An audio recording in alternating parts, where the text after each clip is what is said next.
होली जली है बुराई के रूप में, बचे हैं प्रहलाद सच्चाई के रूप में। होली का दहन जो साथी आप जो समस्त दुखों का दहन हो जाए, ऐसी मेरी मंगल कामनाएं। नमस्ते दोस्तों, स्वागत है आपका हमारे चैनल लाइफ थियोरी पर। और होली के पीछे की कथाएं आपको सुनाता है। पौराणिक कथाओं के अनुसार हिरण्यकशिपु, जिसे हिरण्यकश्यप भी कहा जाता है, जिस नाम से एक राजा था जिसका पुत्र था प्रहलाद। हिरण्यकश्यप जो था वो भगवान श्री हरि का, भगवान विष्णु जी का विरोधी था, और उसका जो पुत्र था प्रहलाद वो भगवान श्री हरि का भक्त था, जो पिता की आंखों को जरा भी नहीं सुहाता था। हिरण्यकशिपु को ऐसे वरदान मिले हुए थे कि कोई से न रात में, न दिन में, न घर के बाहर, न घर के अंदर, ना कोई मनुष्य, ना कोई राक्षस, ना कोई जीव, ना कोई जंतु, ना कोई देवी देवता मार सकता है। इसके चलते वो अहंकारी हो गया था। और प्रहलाद जो था वो विष्णु भक्त था। इसके चलते हिरण्यकशिपु ने बहुत प्रयास किए कि अपने बेटे की जान ले ले, लेकिन भगवान विष्णु जी हर बार आकर के अपने वक्त प्रहलाद की रक्षा कर लेते थे।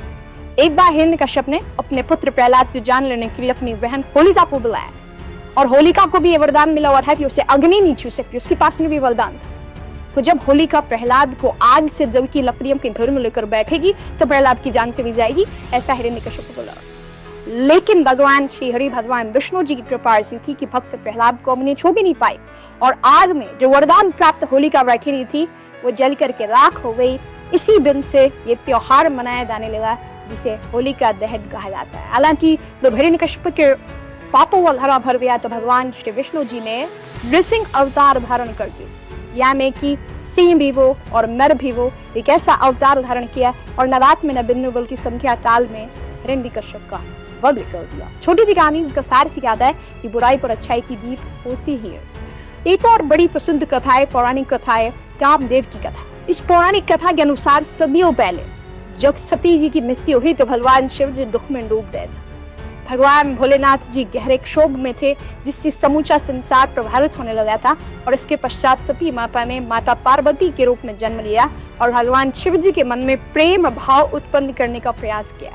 माता पार्वती ने सफलता पाने की कामदेव से सहायता मांगी, और कामदेव ने परिणाम जानते हुए भी भगवान शिव जी के हृदय में प्रेम का बाण मार दिया, जिससे भगवान शिव जी के ध्यान में बैठे हुए थे, तपस्या में जो तपस्या महंग हुई, और क्रोध से उन्होंने अपनी तीसरी आंख खोलते हुए कामदेव को भस्म कर दिया। परंतु प्रेम के बाण में अपना काम कर दिया था। एक बार फिर से भगवान शिव जी संसार के कारण पर ध्यान देने लगे थे। कामदेव किस तरह भस्म होने को देखते हुए ही होलिका दहन की शुरुआत मानी जाती है, और स्पेशली जो साउथ का भारत का हिस्सा है, जो दक्षिण भारत का हिस्सा है, वहाँ पर एक कामदेव की कथा वो सही माना जाता है, और होली पर उनकी पूजा की जाती है। और अंत में राधा जी की, कृष्ण जी की कथा है। होली पर रंगों की होली और फूलों की होली खेलने के पीछे राधा जी, कृष्ण जी की कथा को माना जाता है। मान्यता अनुसार भगवान श्री कृष्ण को जब बचपन में राक्षसी ने दूध पिलाता के मारने की कोशिश की तो भगवान श्री कृष्ण की जान तो बच गई, लेकिन इसके चलते उनके शरीर का रंग भी आप हो गया। राधा जी बचपन से ही बोरी थी, इसके चलते श्री कृष्ण जी को चढ़ाया तोपी थी, इसीलिए राधा रानी को अपनी तरह रंगने के लिए भगवान श्री कृष्ण में तरह तरह के रंगों में रंग दिया। दोनों प्रेम पूर्वक हर वर्ष इस दिन की याद में फाल्गुन मास में रंगों की होली खेलने लगे, और इसीलिए मान्यता है कि होली पर गुलाल उड़ाया जाता है और होली खेली जाती है। फूलों की होली खेलने से दूसरे भी राधा जी और कृष्ण जी की कथा कहते हैं कि श्री कृष्ण एक बार कहीं दूर गए तो राधा रानी उदास हो गई, और उनकी उदासी से प्रकृति भी प्रभावित हुई। हर ओर जो फूल और पेड़ पौधे थे मुरझाने लगे। ये भगवान श्री कृष्ण लौट कर आए तो राधा रानी का चित्त प्रसन्न हो गया और सारे फूल एक बार फिर से खुल उठे। इसके बाद श्री कृष्ण जी ने राधा रानी को चढ़ाते हुए उन पर फूलों की वर्षा की, तो गोपियां भी देखा देखी करने लगी। इसके बाद कहा जाता है कि फूलों की होली खेले जाने की परंपरा जो है कब से शुरू हुई। तो होली के पीछे की जो पौराणिक कथाएं इस वीडियो मैंने आपको बताने का प्रयास किया।